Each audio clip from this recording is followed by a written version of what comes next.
السلام علیکم ورحمۃ اللہ وبرکاتہ۔ بسم اللہ الرحمن الرحیم۔ لقد کان لکم فی رسول اللہ اسوۃ حسنہ، وقال اللہ تعالی فانکحوہن بإذن اہلہن، وقال اللہ تعالی فانکحوا ما طاب لکم من النساء مثنی وثلاث ورباع وإن خفتم ألا تعدلوا فواحدة۔ قال النبی صلی اللہ علیہ وسلم یا معشر الشباب من استطاع منکم الباءۃ فلیتزوج فإنه اغض للبصر واحسن للفرج۔ رب اشرح لی صدری ویسر لی امری واحلل عقدۃ من لسانی یفقہوا قولی۔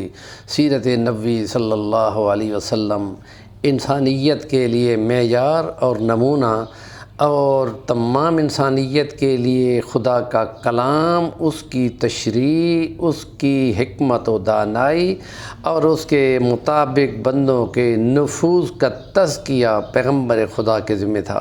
تو نبی کریم صلی اللہ علیہ وسلم نے اس کے لیے بتا دیا کہ ہمارے اللہ نے، خدا نے جو دین دیا ہے وہ اس لیے ہے کہ ادیان غیر پہ اس نے غالب آنا ہے۔ تو جب اس نے غالب آنا ہے تو اس کی تہذیب اور اس کی ثقافت نے بھی غالب آنا ہے۔ تو اس لیے جو مسلمان ہے اس کے لیے حضور کا فرمان ہے من تشبہ بقوم فہو منہم، ان کے ساتھ کسی بھی قسم کی مشابہت نہ رکھو، اور اگر تم نے یہ نہ کیا، اہمیت نہ دی، تو تم نے پھر انہی کے ساتھ ہونا ہے اور انہی کے ساتھ اٹھنا ہے۔ اس کے لیے یہ آیات مبارکہ ہم نے پڑھی ہے کہ جو تم میں سے طاقت رکھتا ہو وہ ضرور نکاح کرے۔ اس سے نگاہ شرم کرتے ہوئے نیچے جھک جاتی ہے۔ نکاح جو ہیں، یہ نکاح کرنا قلہ بند ہو جانا ہے شیطان کے مقابلے میں، اور اس لیے فرمایا کہ جن سے تم نکاح کرو ان کے گھر والوں کی اجازت اور اذن سے نکاح کرو۔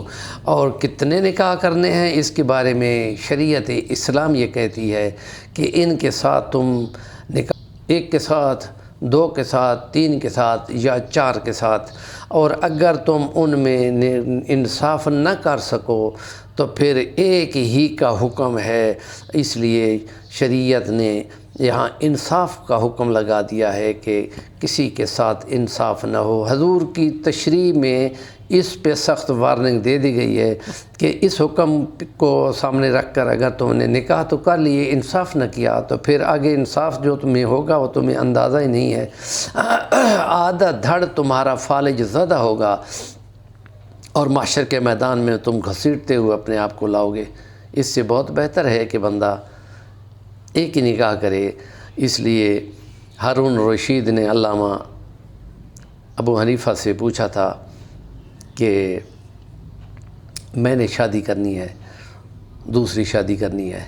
امام ابو حنیفہ کو اس سے پہلے اس کی بیوی زبیدہ نے اطلاع دی تھی، تو انہوں نے فرمایا ٹھیک ہے پوچھیں۔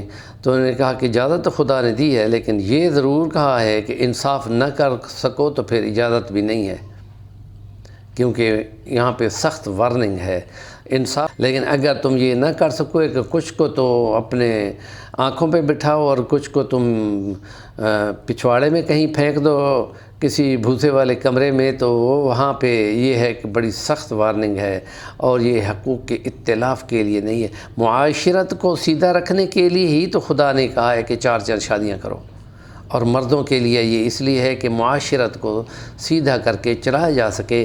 ہندو تہذیب میں نکاح ایک ہی ہے، اور اس سے پہلے انگریزوں کے آنے سے پہلے وہ مرد کے مرنے پہ عورت زوجہ، اس کی بیوہ بھی ساتھ ستی ہو جاتی تھی، اس کو جلا دیا جاتا تھا۔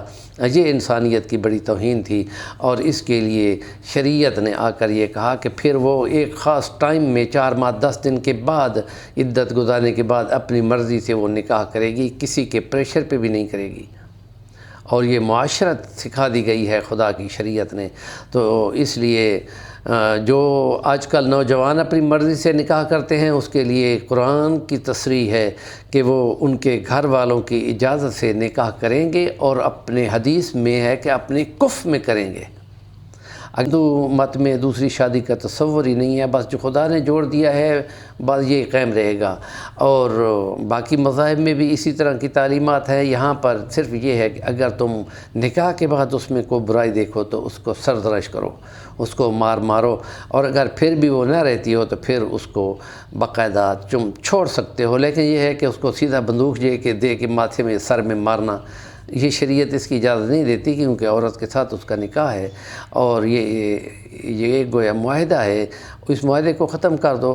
کسی کی جان لینا تو شریعت اس کی اجازت نہیں دیتی، لیکن یہ معاشرت کے سلسلوں کی بہت ساری باتیں جو دیگر ادیان سے بہت مختلف ہیں، ان کو ہم نے بیان کرنا ہے، اور اس سلسلے کا یہ 5واں ولاگ تھا۔ ہمارے چینل کو سبسکرائب کریں اور کام کی بات کا کمنٹ دیا کریں۔